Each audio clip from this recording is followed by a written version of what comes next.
నమస్తే. ఈరోజు మన స్టూడియోలో ప్రముఖ ఆధ్యాత్మికవేత్త జ్యోతిష్య పండితులు జయేష్ శర్మ గారు మనతో ఉన్నారు. గురుగారితో మాట్లాడేద్దాం. నమస్కారం గురుగారు. నమస్కారం గురుగారు, ఏప్రిల్ మాసంలో కుంభరాశి వారికి ఎలాంటి ఫలితాలు ఉండబోతున్నాయి గురుగారు? శ్రీ గురుభ్యో నమ. శ్రీ మహాగణాధిపతి నమ. శ్రీ మహాసరస్వతి నమ. ఓం శ్రీమాత్రే నమ. ఏప్రిల్ మాసం, ఈ యొక్క చైత్రమాసంలో కుంభరాశి యొక్క స్థితిని చూసినట్టయితే కుంభరాశి యొక్క పరిస్థితి ధనిష్ట నక్షత్రం 3-4 పాదాలు, అట్లనే శతభిష నక్షత్రం 4 పాదాలు, పూర్వభాద్ర నక్షత్రం 1-2-3 పాదాలు ఈ యొక్క కుంభరాశి. కుంభరాశి యొక్క గ్రహస్థితి చూసినట్టయితే ముఖ్యంగా ద్వితీయంలో శని, శుక్రుడు, బుధుడు, రాహు, తృతీయమందు రవి 14 నుంచి ఈ యొక్క ఏప్రిల్ 14 నుంచి, అట్లానే గురువు చతుర్థమం సంచారము, కుజుడు వచ్చేసి షష్టమ స్థాన సంచారము, కేతు అష్టమ స్థాన సంచారం. ఈ రకమైన సంచారం చూస్తే కుంభరాశి వారికి శని ఎప్పుడైతే ద్వితీయ స్థానానికి వెళ్ళాడో కొంత ఇబ్బందికరంగా ఉన్నా కూడా బరువు తీసి పక్కన పెట్టినట్టుగా ఉంటుంది. ఎందుకంటే ఏలినాటి శని ప్రభావంలో జన్మస్థాన శని అంత మంచిది కాదు. ద్వితీయంలో ఉన్న కొద్ది గొప్ప మంచిది, కానీ జన్మస్థాన కుంభంలో ఉండడం అంత మంచిది కాదు. కాబట్టి శని మంచి యొక్క ఫలితాలు ఇస్తున్నాడు. అట్లనే ద్వితీయంలో రాహు కూడా వీరికి ఉన్నాడు. ద్వితీయ రాహు కూడా ధనం నిర్ధనం భవేది, అంటే ధనం ఉన్నా లేనివాడుగా జీవనం చేయటం, దయా సానుభూతి ఎక్కువగా ఉండడం వీళ్ళ మీద. తర్వాత శుక్రుడు, బుధుడు కూడా ద్వితీయంలో ఉండడం వల్ల అన్యోన్య దాంపత్య సుఖజీవనం, కుటుంబంలో కూడా పేరు ప్రఖ్యాతులు, కుటుంబంలో ఒక మంచి పేరు రావటం, వీళ్ళు వ్యవహారాలు కూడా చాకచక్యంగా పనిచేయటం, వాక్కు కూడా పరుషంగా ఉండడం, ఎవరితో ఎట్లా మాట్లాడితే పనులు జరగడం, అన్ని విషయాలు కూడా గ్రహిస్తారు ఇప్పుడు.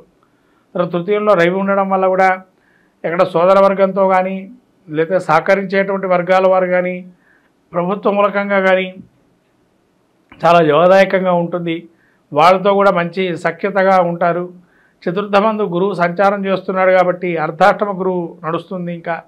కాబట్టి గురువు ఒక సంచారం అంత బలహీనంగా ఉంది కాబట్టి మనం ఎంత శుభం చేసినా మంచి చేసినా అవతలవాడు చెడుదనాన్ని చూడటం కానీ మంచిదనం చూడకపోవటం, అది కొంత ఇబ్బందికరంగా ఉండటం.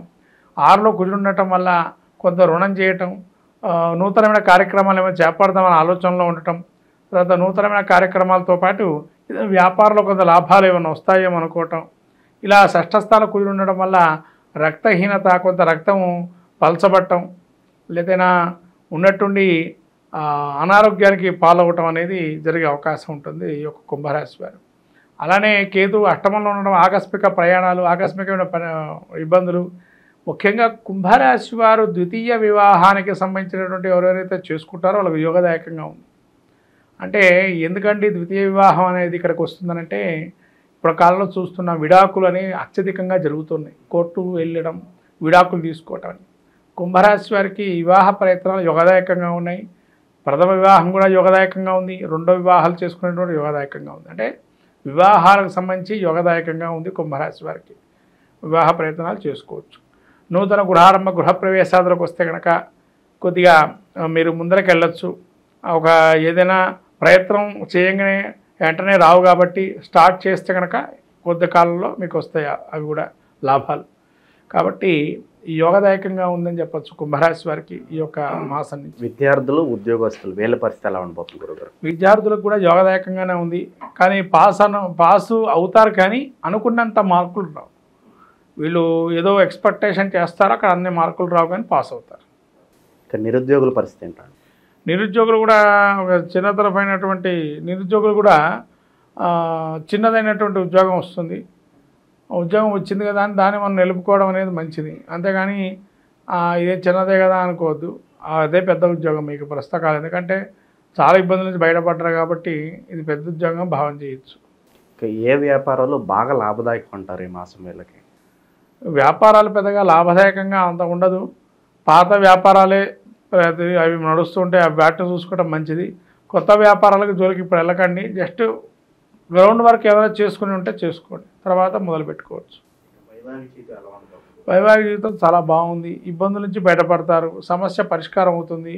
అది కోర్టులో ఉండొచ్చు, బయట ఉండొచ్చు, ఇంటా బయట ఎక్కడైనా కానీ ఆ భార్యాభర్తల సఖ్యత లేదైనా ఏదో ఒక నిర్ణయానికి వచ్చి దాని ఒక నిర్ణయం ద్వారా వాళ్ళ మంచి చేకూరే అవకాశం ఉంటుంది.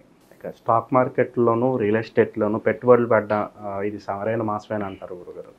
వాళ్ళ కుంభరాశి వారికి ఏదైనా కూడా ఈ ద్వితీయ స్థానంలో శని సంచారం చేస్తున్నాడు కాబట్టి అత్యధికంగా డబ్బులు ఉన్నాయని కొనకూడదు. అత్యధికంగా మనకి తగినటువంటి ఖర్చులు వెళ్ళేటట్టుగా ఉండేట్టుగానే కొనాలి, కానీ అత్యధికంగా ఏవి పెట్టి దాన్ని స్టాక్స్ కొనడం కానీ, రియల్ ఎస్టేట్ ఇప్పుడు భూమి దొరుకుతుంది కదా ఇప్పుడే కొందామన్నది, కొంత దొరికితే కొంత కొనుక్కోండి, ఇంకో కొద్దిగా తర్వాత కొనుక్కోండి, అంతే తప్ప ఒకటేసారి అధికంగా తెచ్చుకొని రుణాలు మళ్ళీ కట్టుకుని వెళ్ళిన పరిస్థితిలో ఉంటారు. గురుగారు, ఇంకా మంచి ఫలితాలు పొందడానికి కుంభరాశి వారికి మంచి రెమెడీస్ ఏమైనా ఉంటే తెలియజేయండి గురుగారు. ముఖ్యంగా కుంభరాశి వారికి ఈ దుర్గాదేవి ఆరాధన చేసుకోవడం మంచిది. అదే ఆత్మవిశ్వాసం పెంచుకోవడానికి ఆ రాహుకాల దీపారాధన చేయటం, ప్రతి ఆదివారం కుంకుమార్చన చేయటం గ్రామదేవత దగ్గర, అలాంటివి చేస్తే మంచిది. ఈ యొక్క ఏప్రిల్ మాసంలో మనకు ముఖ్యంగా చైత్రంలో ముఖ్యంగా చెప్పాల్సినటువంటి శ్రీరామనవమి అందరికీ కూడా చెప్పదగిన విషయం. అట్లానే వసంత నవరాత్రులు, అలానే మహావీర జయంతి, హనుమత విజయోత్సవము, సంకష్టహర చతుర్థి, మత్స్య జయంతి, ఇలా అనేక రకాలైనటువంటి మళ్ళీ తమిళ సాంప్రదాయ విశ్వత్ పుణ్యకాలము, ఇలా అనేక అనంగ త్రయోదశి, రకరకాలైనటువంటి పుణ్యమైనటువంటి మాసంలో మనకు చాలా అలానే మనకు చివరి వారాంతంలో ఏప్రిల్ వారాంతం అక్షతృతీయ 30వ తారీఖు అయింది, ఏప్రిల్ 30. ఇలా ఈ యొక్క మాసం చైత్రమాసం ముఖ్యంగా మనం చూసుకున్నట్టయితే మనకు ముఖ్యంగా ఈ యొక్క మాసంలో ప్రథమంగా ఆచరించేటువంటిది వసంత నవరాత్రులు, అట్లనే శ్రీరామనవమి. ప్రతి ఇంట ప్రతి అస్మిన్ దేశే అస్మిన్ రాష్ట్రే అస్మిన్ పట్టణే అని చెప్పి సంకల్పం చెప్పి శ్రీరామనవమి సస్యశ్యామలం చేస్తూ సకలమైనటువంటి ధనధాన్య సంపత్తులు కలగాలని, లోకమంతా సుభిక్షంగా ఉండని, క్షామమంతా కూడా పోయి రాజ్యం కూడా సుభిక్షంగా రామరాజ్యంగా వేళాలని మనం కోరుకుంటూ కళ్యాణోత్సవం చేసుకుంటాం. అలానే హనుమత విజయోత్సవం, రాముల వారు ఎప్పుడైతే అయోధ్యకు ఏతించాలనుకున్నారో ఆ రావణాసుర సంహారమైన తర్వాత ఆ యొక్క అయోధ్యకు చేరుకున్న సమయంలో హనుమత విజయోత్సవం ఒక సభ చేసి, సభలో జరిగిన సంఘటన ద్వారా విజయోత్సవాన్ని అప్పుడు రాముల వారు ప్రకటించడంతో హనుమత విజయోత్సవంగా చేపట్టి విజయయాత్రగా చేపట్టి అటువంటి మహత్తరమైనటువంటి రోజు చైత్ర పౌర్ణిమ అంటారు. అలా చిత్ర పౌర్ణిమ అని కూడా ఈ రకమైనటువంటి శుభకార్యాలని కూడా చైత్ర మాసం నుంచి మనం ప్రారంభం చేస్తుంటాం ఇవాళ శుభ కార్యక్రమాలు. అలానే మత్స్య జయంతి, మనకు వేదాలని రక్షింపజేసి మళ్ళీ బ్రహ్మ దేవుడికి అప్పచెప్పినటువంటి మహావిష్ణువు యొక్క స్వరూపమే మత్స్య జయంతి అంటారు. కాబట్టి మత్స్య జయంతిలో కూడా మనకు సోమకాసురుని రాక్షణ సంహారం చేసి ఆ మత్స్య స్వరూపాన్ని మనకు విష్ణుమూర్తిగా స్వరూపాన్ని భావన చేస్తూ అనేక రకాలైన శుభ కార్యక్రమాలకి మత్స్య యంత్రాన్ని వాడుతూ ఉంటాం. అట్లా మత్స్య యంత్రానికి కూడా అనేక విధాలుగా ఈ యొక్క రోజుల్లో కనుక పూజ చేసుకున్నట్లయితే చాలా విశేషంగా ఉంటాయి యంత్రస్థాపనలు. ఇలా మహత్తరమైన మాసం చైత్రమాసంగా మనం చూసుకుంటున్నాము.